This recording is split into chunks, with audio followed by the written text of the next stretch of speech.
So JD just scored himself a monster win. I mean, this is probably his biggest win outside of the AH victory. I imagine that AH, she is big mad about this too, because even though she wasn't involved in this situation between JD and Greg Rocky Brooks, if you don't know that name, by the way, we'll talk about it in just a moment, but even though she wasn't there for the situation, she definitely tried to weaponize it. I think she was depending on it to try to get back her reputation. Well, you know what? This stuff, it isn't going forward anymore. JD, Greg Rocky Brooks, they decided they could find their middle ground. They decided to settle. So not only does JD get a huge win, finally putting this behind him, but AH takes another L.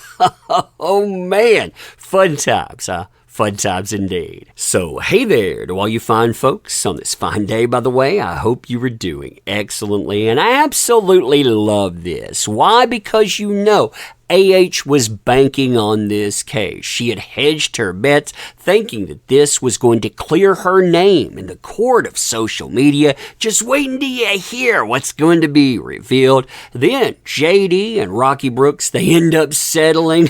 She's left with nothing at all. Now, if you don't know the name Rocky Brooks, that's okay. You've probably heard of the movie. All of this is tied to City of Lies. In fact, if you look at City of Lies, if you look at when it was made versus when it was released, you'll notice that there are years in between, and those years in between are because Greg Rocky Brooks decided he was going to sue JD. Why? Because he says that JD punched him on the set of City of Lies in 2017. Now, she weaponized this tale, and we're not talking about in 2018, right before her op-ed. I mean, she was weaponizing it then, but she was already weaponizing this thing in 2017. And what's fascinating about that to me is that she said that she was trying to move on with her life. She didn't want anything else to do with JD. She was trying to look at herself and what was going on with her.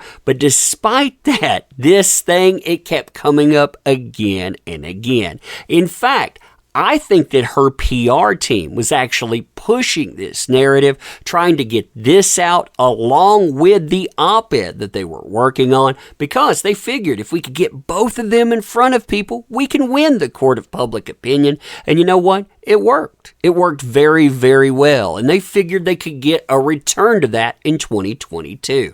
See, what they figured is that when this went to court, you would have these allegations come up. You have Brooks. He claimed that JD, he hired two friends for a scene. They were shooting in downtown LA for City of Lies.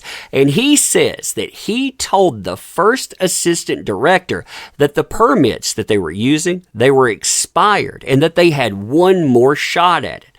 Now, Brooks alleges when he brought this up that JD, he reacted very volatilely. He was mad. He reacted first verbally. He says, despite the fact that I got an LAPD officer in this, despite the fact that he was helping relay the message, JD still attacked him, screaming, "Who the F are you? You have no right to tell me what to do." Now, there were other people on the set that dispute what Brooks said happened. They said that Brooks actually was the person that instigated all of this. He was actually taking aim at other people. But Brooks says, you know what? I wasn't doing any of that at all. In fact, I wasn't reacting to the situation. I didn't react when JD came after me verbally, and I didn't react when he decided to punch me, not once, but twice in the rib cage, while he says that JD was shouting, quote, "I will give you $100,000 to punch me in the face right now."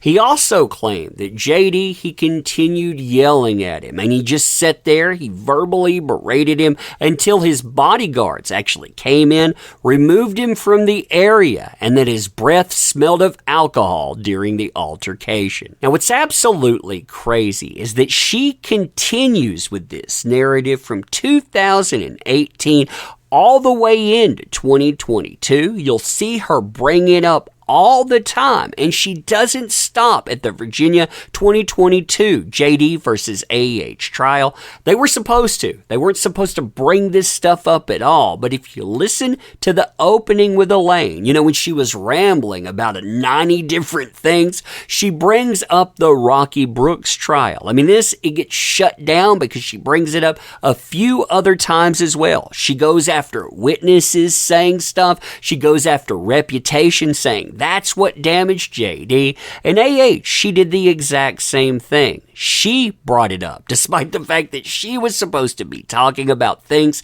that supposedly happened directly to her and her expert witnesses. They tried to rush this in, and they tried to say this is what ruined him. Things like this. It wasn't her at all.